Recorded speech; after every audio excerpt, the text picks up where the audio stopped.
Saudara, firman Tuhan ini, saudara, bagi saudara, dan juga biarlah saudara sampaikan lagi kepada anak-anak Tuhan dalam KKS saudara.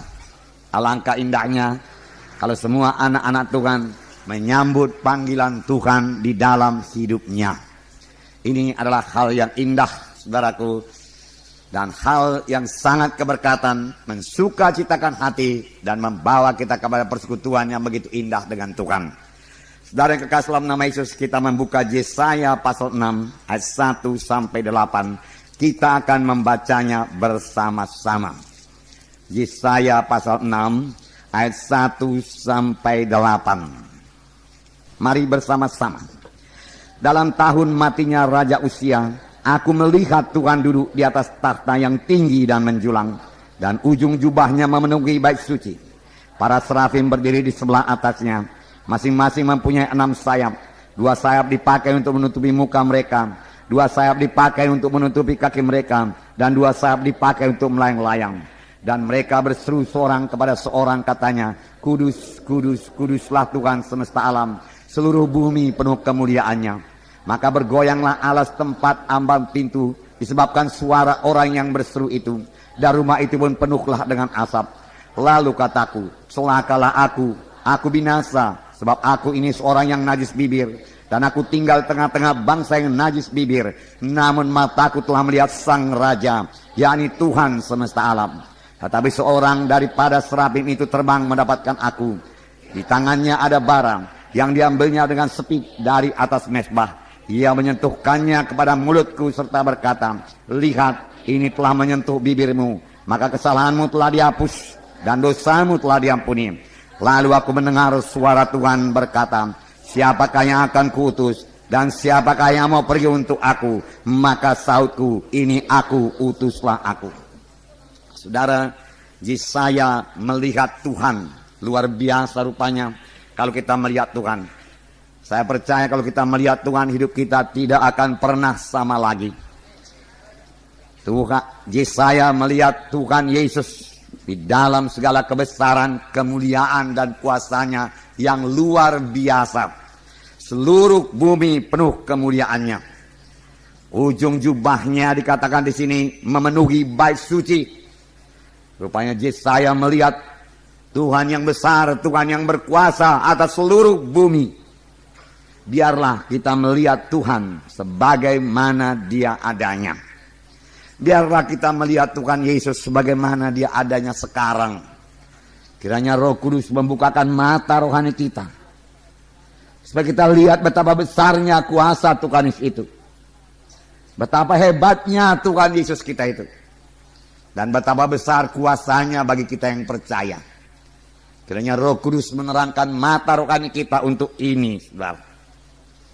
Kebanyakan orang Kristen sudah melihat, sudah mengerti mengenai kelahiran Tuhan Yesus di Bethlehem. Dia melihat Yesus sebagai seorang bayi, mungil, cantik tentunya, manis. Puji Tuhan, itu benar. Kita juga perlu melihatnya. Kemudian Tuhan bertambah-tambah besar, dan Dia mulai melayani. Dan kebanyakan orang Kristen mengerti, Yesus menyembuhkan. Yesus membuat mata yang buta melihat, telinga yang tuli mendengar, yang terikat dibebaskan, yang timpang berjalan, yang lumpuh berjalan, bahkan orang mati dibangkitkan. Lazarus yang telah 3 hari mati dibangkit oleh Tuhan Yesus, dia mengerti, dia melihat Yesus hanya sampai pada tahap tersebut, saudaraku. Itulah Yesus pada waktu Dia dalam keadaan tubuh manusia. Bukanlah Yesus dengan segala kemuliaan dan kuasanya. Bukanlah Tuhan dalam tubuh kemuliaannya. Lalu boleh jadi orang itu punya iman, Tuhan tidak berubah. Dia bisa menyembuhkan saya, bisa membebaskan saya daripada ikatan. Bagus, saudaraku. Itu semua tidak salah. Memang kita juga harus melihat Yesus seperti itu, tapi itu saja tidak cukup. Beberapa orang maju lebih jauh lagi, dia melihat Yesus mengangkat semua dosanya menjadi substitusi kita. Mati di kayu salib, darahnya dicurahkan Kemudian dikuburkan. Pada hari ketiga bangkit daripada kematian. Yesus hidup. Dia percaya Yesus hidup.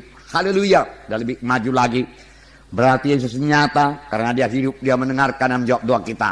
Haleluya. Puji Tuhan, saudaraku. Saudaraku, namun wahyu seperti ini, saudaraku, tidak cukup. Tidak cukup untuk membangun iman yang kita butuhkan untuk melakukan pekerjaan yang besar buat Tuhan. Tidak cukup, saudaraku, buat iman yang kita butuhkan untuk menghancurkan pekerjaan setan dan membangun kerajaan sorga. Saudara yang kekasih dalam nama Yesus. Kalau begitu, sebagaimanakah kita melihat Yesus? Sebentar kita akan lihat dari firman Tuhan yang tertulis dalam kitab Nabi Yesaya tadi, saudara. Tetapi sebelumnya saya perlu mengatakan kepada saudara, ada juga orang Kristen yang sama sekali, saudaraku, tidak melihat Yesus lagi. Yang demikian ini harap bertobat. Apakah yang dia lihat? Dia sudah dipenuhi dengan persoalan-persoalan hidupnya. Boleh jadi persoalan penyakit, keberatan yang lain, boleh jadi persoalan keuangan,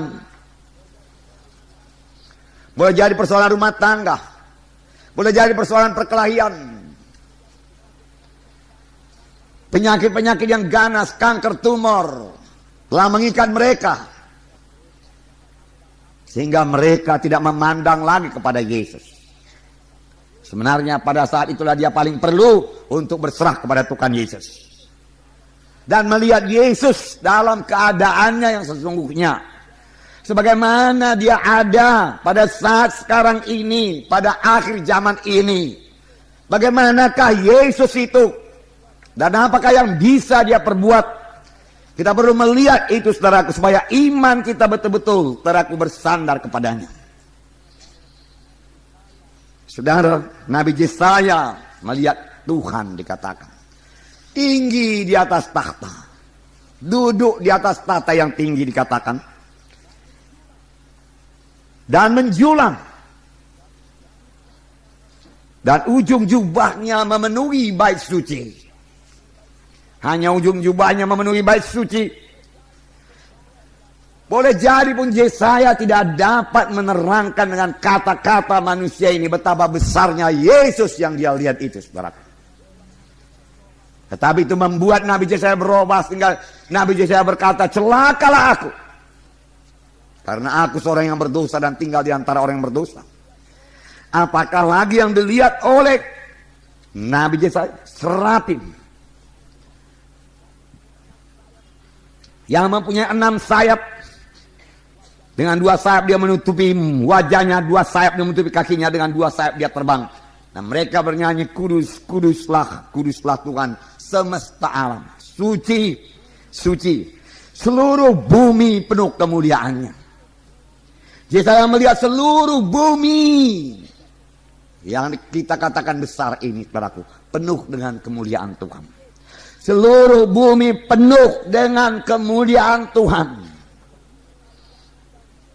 Bisakah Tuhan memenuhi seluruh bumi dengan kemuliaannya, saudaraku? Bisa. Dia sangat besar. Bisakah Tuhan memenuhi seluruh bumi dengan kuasanya, saudaraku? Bisa. Bisakah Tuhan memenuhi seluruh bumi dengan firman-Nya? Bisa. Seperti nyanyian saudara tadi. Sehingga segala suku, bangsa dan bahasa mendengarkan Injil Tuhan itu bisa saja dilakukan. Karena bumi ini kecil di hadapan Tuhan. Saudaraku, dia begitu besar, saudara. Ini yang perlu kita lihat.